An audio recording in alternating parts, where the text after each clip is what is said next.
específica, muy adecuada al perfil de nuestros muchachos, y esas son las tareas que vamos a tener que hacer en conjunto. Además, también les quisiéramos comentar, pasamos a la siguiente lámina, por favor. La serie de fechas que hemos llevado a cabo en trabajos con el INE y que, para que nos quede claro en qué parte vamos. El 19 de diciembre se presentó a la Coordinadora Nacional del Servicio Profesional Docente las propuestas de categoría de personal técnico docente y su perfil para formar parte del Servicio Profesional Docente por parte de autoridades educativas y organismos descentralizados. Esa etapa está ya realizada. El mismo 19 de septiembre, de diciembre de 2013, se presentan las propuestas de perfiles parámetros. Ya es una propuesta también ya realizada. Siguen algunas fechas muy importantes, que esto es lo que viene. El 14 de febrero, el 21 de marzo y el 7 de abril están relacionadas con la convocatoria para el ingreso al servicio profesional docente, con la propuesta, con la presentación y la aprobación de esta convocatoria. Esta convocatoria estaría lanzándose el día 11 de abril. Recuerden ustedes entonces que nosotros no podemos lanzar la convocatoria ni sabemos los términos hasta tener la validación, las observaciones de los perfiles que hemos propuesto al INE. Esa es una de las primeras cuestiones que nosotros quisiéramos poner en claro, porque es también una de las interrogantes que tenemos como institución y cada uno de ustedes como instrumentadores de la reforma. El 12 de abril, de 12 de abril al 4 de julio, se seleccionarán y capacitarán a los evaluadores conforme a los lineamientos que expida el INE a los evaluadores. Y el del 4 de julio se seleccionarán y capacitarán a los aplicadores de los instrumentos para evaluación. Aquí también son muy importantes las, la particularidad que tiene nuestro subsistema. Si le damos a la siguiente, por eso les decía que el día 6 de febrero nosotros nos reunimos junto con las autoridades educativas estatales y de otros organismos educativos a plantear cuáles son los posibles riesgos en las actividades implicadas en los procesos de evaluación del servicio profesional docente. Fue una reunión convocada por el INE, pero les decía, nosotros como CONALEP expusimos muy claro cuál es nuestra situación. Primero, tenemos particularidades por nuestro tipo de perfil docente. Segundo, tenemos particularidades por el tipo de contratación que ya se expuso aquí. Lo hicimos de manera explícita frente a las autoridades de la Secretaría de Educación Pública y del INE.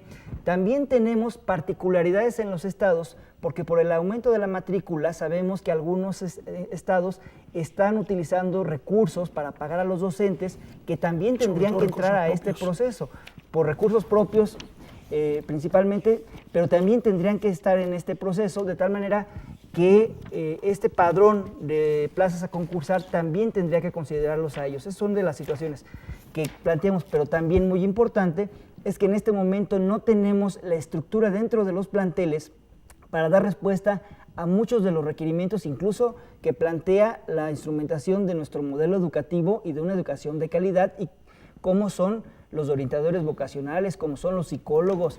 En fin, ustedes conocen bien cuáles son esas plazas que dentro de nuestro plantel no tenemos de manera estructural fija, autorizadas por la Secretaría de Hacienda, pero que de muchas maneras nuestros planteles las subsanan y por eso están dentro del Sistema Nacional de Bachillerato. Entonces, todos esos datos los expusimos, además de las particularidades regionales que tiene nuestro colegio. Vale señalar que también otras entidades expusieron su problemática. Por ejemplo, el Colegio de Bachilleres expuso las particularidades de su contratación relacionadas con sus actividades sindicales, con sus actividades de jubilación, sus plazas vacantes, sus propios procesos de plazas vacantes.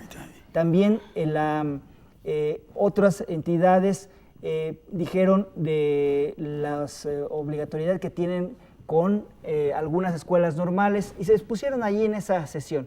De esa manera se estableció como un primer acuerdo desarrollar mesas de trabajo separadas, por un lado educación básica y por otro lado media superior. Hasta ahora se había venido trabajando de manera conjunta.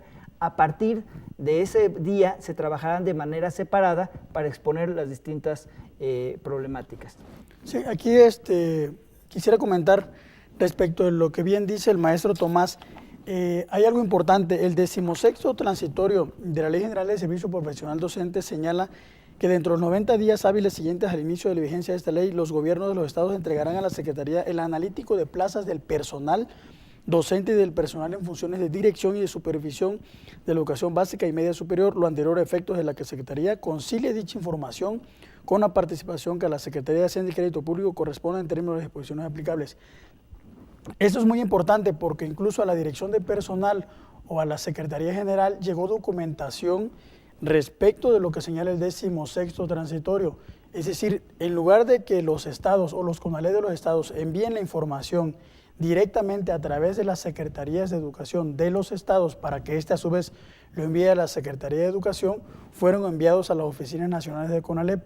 Aquí lo importante es seguir lo que señala la propia normatividad para no perdernos en ese punto.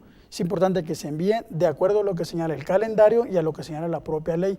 Respecto a lo que señalaba hace un momento el maestro Tomás, para seguir la secuencia de lo que señala el calendario y propiamente lo que establece la disposición en materia. Esto es, yo CONALEP envío a Secretaría de Educación de mi estado y Secretaría de Educación de mi estado envía a su vez la información relativa al analítico de plazas docentes y al analítico de plazas de funciones de dirección, esto es, los directores de planteles. Es el comentario. Muy bien.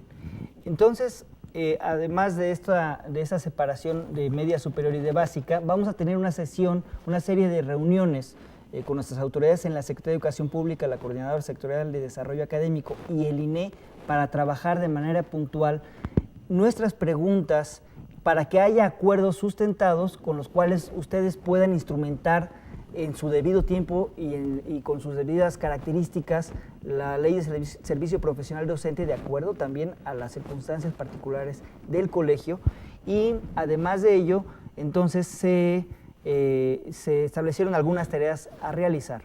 Primero, la publicación del programa anual de los procesos de evaluación del Servicio Profesional Docente para febrero del 2014.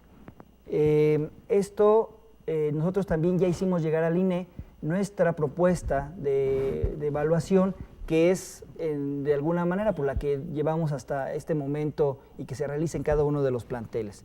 También se acordó como tarea el diálogo sobre el marco general de una educación de calidad, justamente darle seguimiento a estos posibles riesgos de instrumentación de la Ley del Servicio Profesional Docente. También una reunión para formular el programa de mediano plazo que se tendrá que publicar el 25 de agosto. Una tarea es el proceso de constitución de los cuerpos colegiados del instituto y tener reuniones de la conferencia del SNE el 29 de abril, el 30 de octubre, en donde se reúnan las autoridades educativas y los organismos que se refieren también a la materia para tener acuerdos sobre el seguimiento a la instrumentación de la ley. Eso es lo que hasta este momento llevamos dentro del calendario, pero nosotros sabemos que tenemos ya que ir adelantando en la formulación de los criterios generales. Una vez que los perfiles sean validados, tendríamos que trabajar al respecto porque tendríamos que tener ese documento institucionalmente reformado para poderlo bajar a todos nuestros planteles y que continúe siendo como nuestro órgano rector, nuestro instrumento rector para la contratación de docentes. Yo le pediría a Alejandra Bernal que nos pudiera detallar cuál sería el plan de trabajo para la actualización de estos criterios generales. Bueno, como comentaba el licenciado, el documento que se llevó al INE para su validación